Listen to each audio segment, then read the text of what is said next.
With the police handing them out, it's one less thing. Well, they were trying to make it.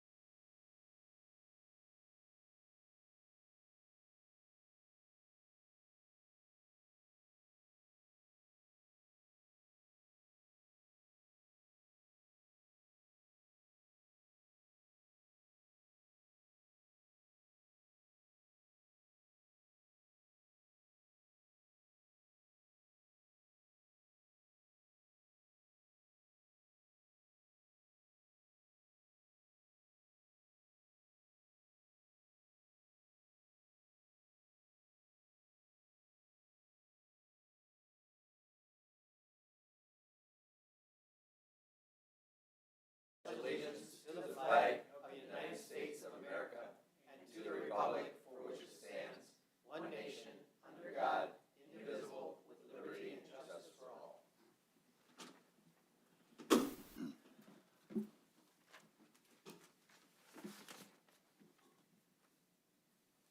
Katrina, will you please call the roll? Chairperson Carroll. Here. Vice Chair Young. Here. Secretary Treasurer Heft. Here. Mayor Morrow. Absent. Councilmember Gearbaugh. Here. Staff Rep Cole. Absent. Commissioner Beardsley. Absent. Commissioner Fosdick. Here. And Commissioner Troika. Here.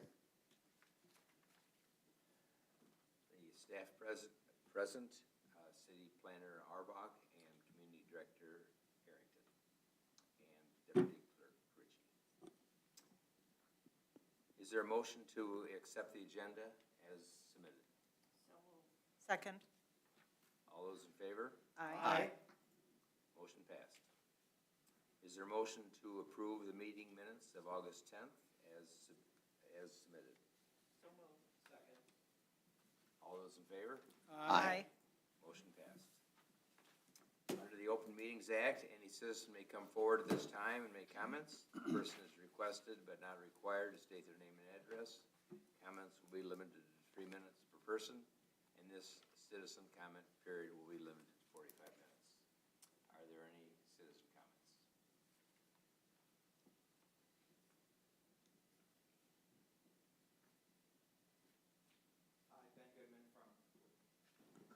Ben Goodman from the western side of town. I know on the agenda tonight, we are supposed to discuss the dispensary over by Dance Alliance.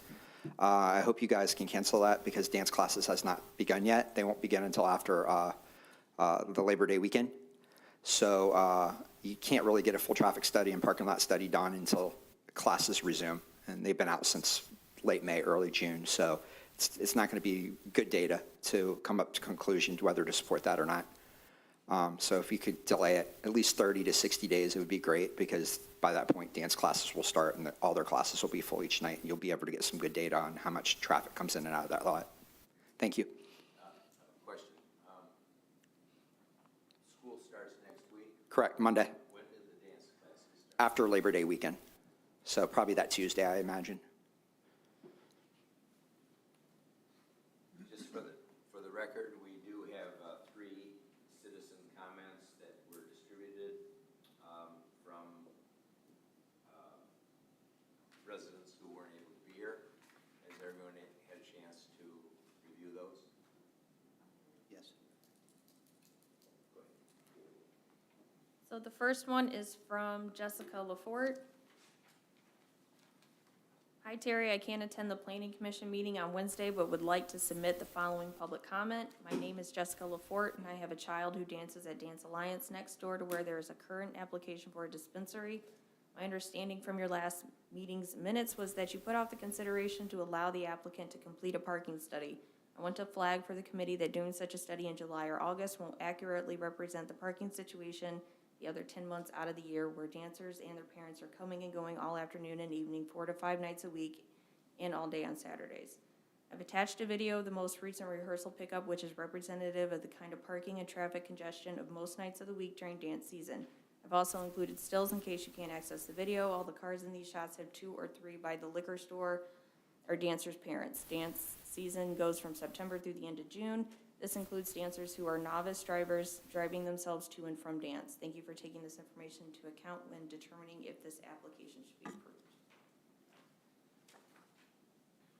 Second comment from a Miss Carrie, I'm going to say C. I apologize. I will slaughter your name if I try. Hello, I am a parent of an 11-year-old child who is a student at Dance Alliance and an incoming 6th grader at Saline Middle School. I am also the parent of an incoming Saline High School sophomore and incoming Saline Middle School 8th grader. I am aware that there is a proposal for a marijuana dispensary at 813 Michigan Ave, Suite B, which is the space sharing a wall with Dance Alliance. There are several concerns I and other parents have regarding this proposal. One, parking. Parking is very limited in this plaza. There is heavy traffic for the party store on the corner, and it is often not possible to find a parking spot when dropping off, picking up students from Dance Alliance. I understand there have been some counting of parking spaces by city officials. However, if this was done recently, it does not accurately reflect the number of spaces required during the dance season, as there have been no regular classes over the summer. Parking space traffic studies should be done when all businesses are open and conducting businesses as usual, which in this case is during the school year. 2, traffic. Please see number 1. Traffic in and out of the party store is frequent and fast given the nature of the business. Traffic in and out of a dispensary is expected to be similar in nature, and given that it is closer to the dance studio, could pose a safety risk to parents and children who patronize the dance studio.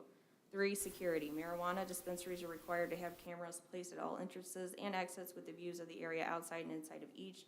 However, other than locks, no other security measures are required. This space is directly adjacent to the dance studio, and the security of the families is a concern. Given that a dispensary is already approved for the former Mickey's Dairy Twist building, it seems unnecessary to have another dispensary such a short distance away and directly adjacent to an establishment that is dedicated to teaching children.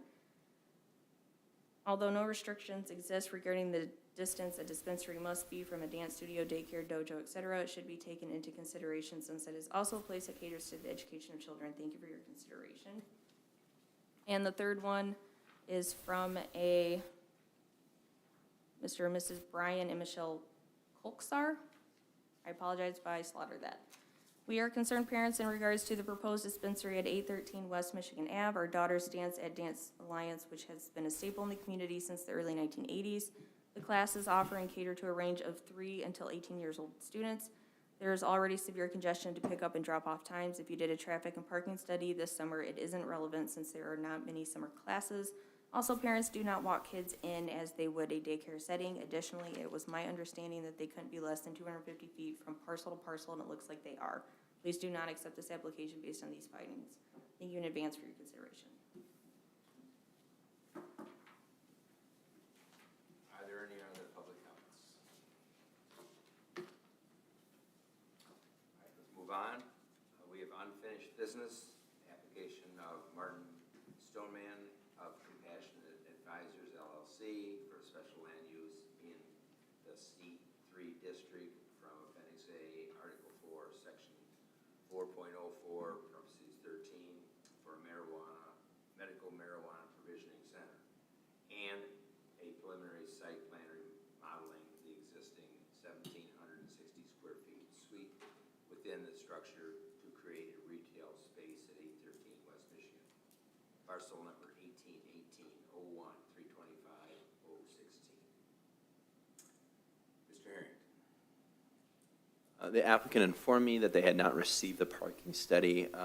But we at this point have received the parking study, but there was not sufficient time to review it, for our consultant to review it, as well as for me to review it prior to this meeting. Thus, we asked the applicant if they were amenable to postponing it to the next Planning Commission meeting, which is September 14th, and they agreed that that would be appropriate and fine by them. So at this point, we had a staff recommendation would be to postpone the meeting till September 14th to better evaluate the parking study that the applicant submitted. I have a question. Who did the parking study? Fleiss and Brandon Brink, excuse me. It's a design, build, and operate is their slogan. I'm looking at it right now. Sorry, who are they? Fleiss and Vanden Brink. It looks like they're a design, building, and operating firm of some variety. I'm not familiar with the firm. They actually do our streets. This completed the project on Pleasant Ridge. So they're a well-known, what do you want to call them, planning and design firm. Entity, yeah. And this was done in the last Yes, I don't believe they actually did specific parking counts. I shouldn't speak to that. I should let the applicant speak to that, but I don't believe they did specific parking counts on the specific site. They were more looking at proposed parking demand of a dispensary relative to other uses, which is fundamentally what the Planning Commission is considering here, is the specific use and more cumbersome than other uses that would be allowed by right at the specific location. Chair, question. Based on these other letters that we received, considering the timing of when the study was done and consideration that this is a property issue, not necessarily the applicant's issue, because of the owner and what's the use is being put on, do we need additional information? I've asked our new city attorney, who has not gotten back to me yet, about specific concerns I have with the parking study, as well as the issue of parking at this specific site in general. So I hope we'll have more robust information for you on September 14th. But at this time, I don't believe that we need to ask them for more information. Should the attorney reply in the way that I presume he would reply, I don't believe that we need any more information going forward. And at the next meeting, this matter can be decided. Is there a reason that we should not necessarily postpone this to the 28th to give you sufficient time to make sure all those questions are answered? I believe because it's post-Labor Day, I believe that we have sufficient time as of now.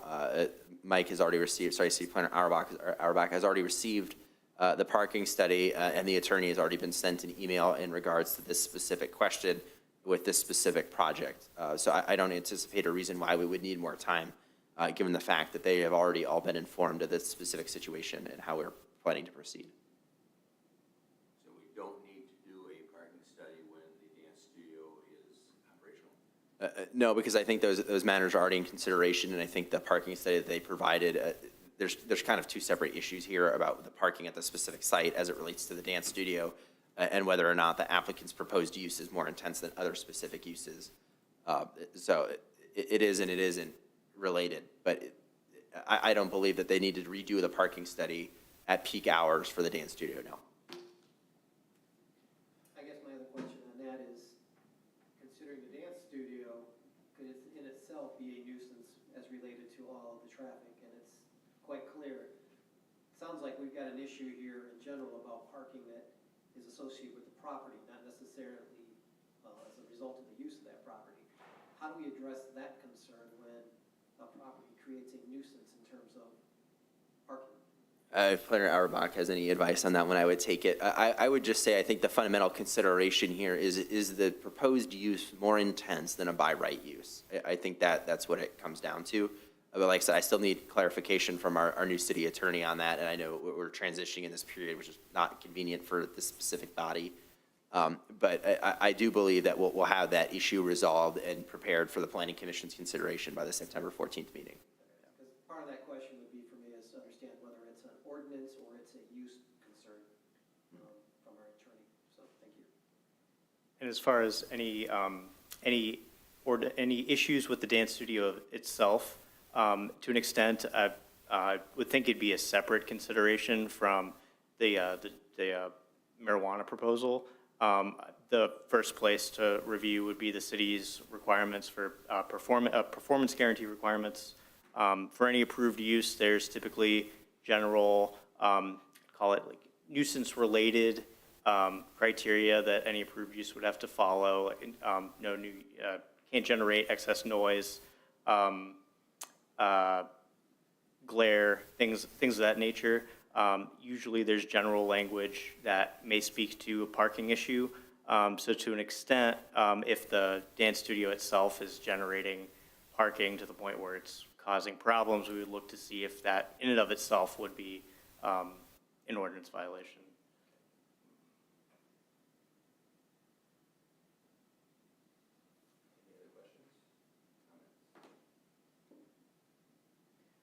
I'll make a motion to acknowledge receipt of the memo dated August 18th, 2022 from CDD Harrington. Second? All those in favor? Aye. Motion passed. I'll make a motion to postpone until September 14th, 2022. Second. I would like to amend that to September 28th. Just, we've postponed this twice, thinking that we would have it done. So to give us an extra 2 weeks, I don't think is reasonable. I have no problem with that. Second? I'll accept it. All those in favor of the amended motion to postpone until September 28th? Aye. Opposed? Motion is postponed until September 28th.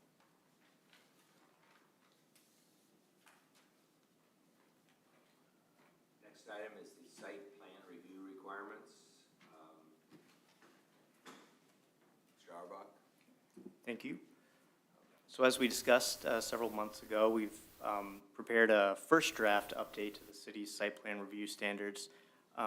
As we discussed in June, the goal of this update is to take the city's current site plan review standards, which are referenced by the ordinance but listed in a separate application packet, and incorporate those into the zoning ordinance itself, and also, at this point, keeping substantive changes to a minimum, but reformatting it for greater legibility and ease of use, and to make the city's requirements for what needs to be provided in a preliminary site plan and a final site plan a little clearer to applicants and everyone using the ordinance. So the first draft of that update is included in your packet, both the draft language itself and then a red line markup to show the changes. There are some additional pending updates that'll need to be made. For starters, this has not yet been reviewed by the city engineer and city attorney. So one of the items we'll need to look into is whether the city's current, or I believe potentially soon to be updated engineering standards include all the necessary requirements, or to rephrase, we'll want to make sure that any required language is either covered by the engineering standards or in this article. So we'll need to check with the city engineer about whether we need to add any sections in here. And also ask their feedback about the specifics of the engineering details that are listed in the table of requirements. And those, there's two new tables in the article. First is on PDF, page 8, for those of you looking at this electronically. It outlines the minimum requirements, what needs to be provided for administrative site plan review, and again, that's a site plan that can be reviewed by staff. It's fairly straightforward, very basic submittal items, and allows the zoning administrator to require more information from what would be otherwise required from a full site plan as they determine is necessary for their review. The table, which is the primary update that we discussed in June, which is based on, again, it's meant to include the city's current standards, and we took some elements that we thought were a good practice from some of the ordinances that we reviewed from other communities and incorporated them here. So again, in addition to the pending engineering-related updates,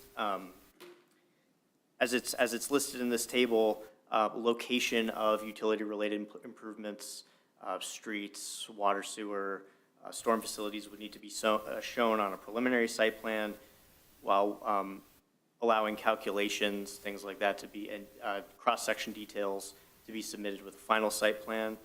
An item that you may want to consider at landscaping plans, the requirements for landscaping plans are listed in a separate section, which doesn't really differentiate between the details that need to be provided between preliminary and final. So if you wanted to add some distinction there for potentially less detail to be provided in the preliminary phase versus what's at final, necessary at final, you could do that. But at this point, essentially a final site plan ready landscape plan is required for preliminary.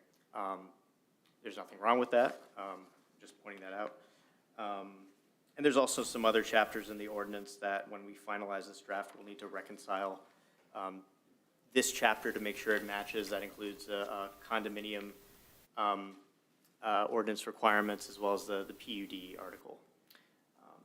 So that's an overview of the draft at this point, and we'll be happy to take any feedback or questions or direction of what you'd like us to tweak or change.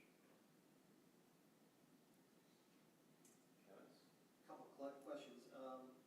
Underneath administrative review, the zoning official, can you clarify exactly who that's going to be?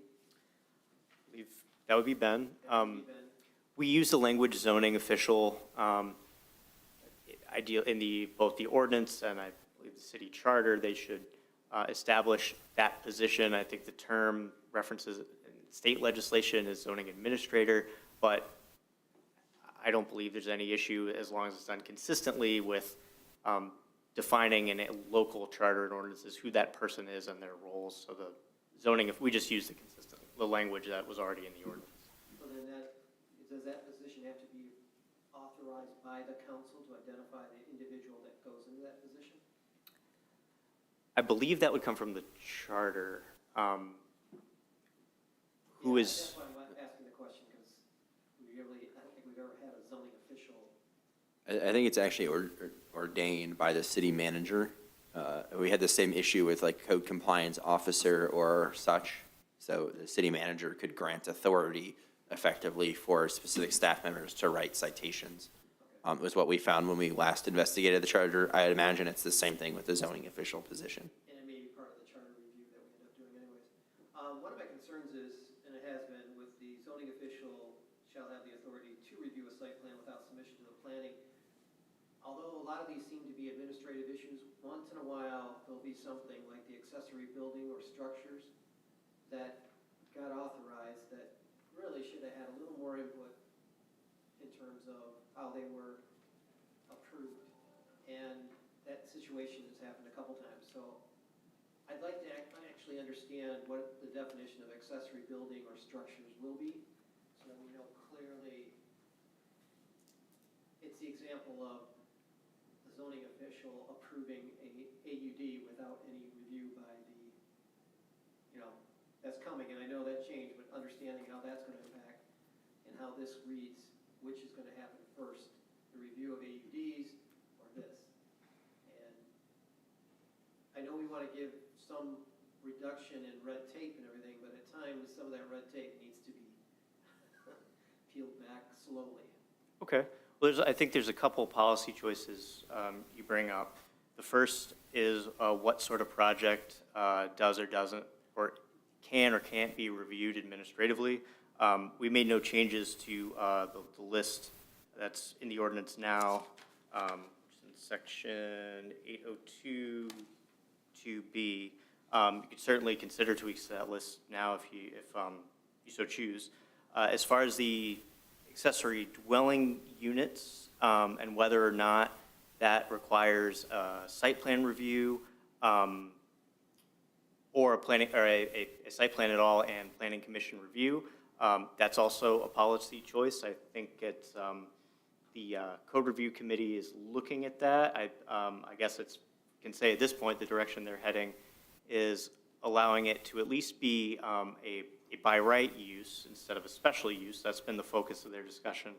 I guess I would need to confirm with them, but I think they're okay with like single family dwellings and duplexes with that being reviewed by staff. But again, that's ultimately, that draft ordinance will come to you, and you could even consider as a part of that update whether those ADUs get reviewed by the planning commission.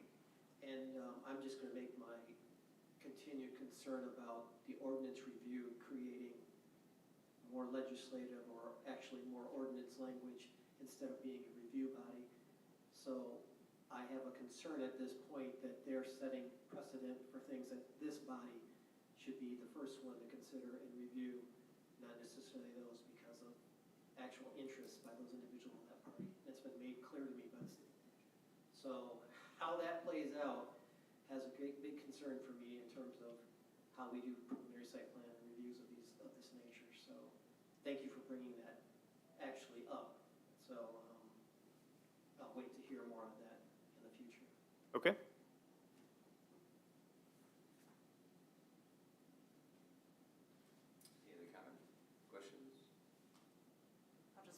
comment.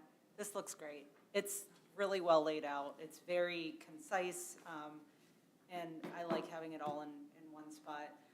One thing that did strike me as I was reading this the other night was about the performance guarantees, that I'm not sure if we were aware, or at least I was not aware that we required them. And I do hope that moving forward, that's something that we can do to make sure that projects get completed. So that was really nice to see. So thank you, great job. Thank you. And hopefully, by the time a project gets through to requiring a performance guarantee, it would be kind of past the planning commission stage, but we can talk about that with staff to make sure everything's meeting their needs and that they don't have any concerns. Great, thank you.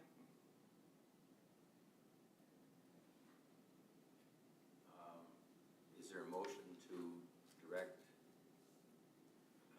Mr. Harrington to forward this to the city attorney? So moved. All those in favor? Aye. Motion passed. Good job. Are there any other discussion items? Seeing none, is there a motion to excuse the absence of Mayor Morrow, Commissioner Beardsley, Staff Rep Cole? Second. All those in favor? Aye. Motion passed. Is there a motion to adjourn? So moved. Second, All those in favor? Aye.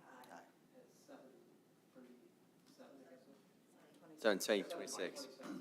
26. Motion passed.